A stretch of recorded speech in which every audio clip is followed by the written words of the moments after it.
வள்ளுவன் இளங்கோ பாரதி என்றொரு வரிசையை நான் கண்டேன்.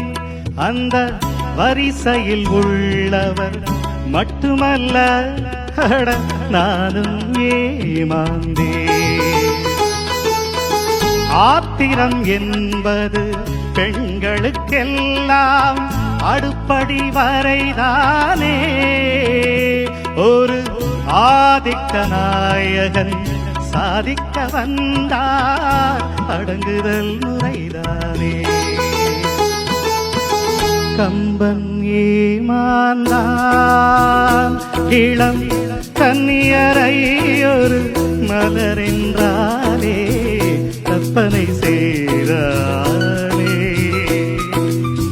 கம்பன் ஏமாந்தான் கம்பன் ஏமாந்தான்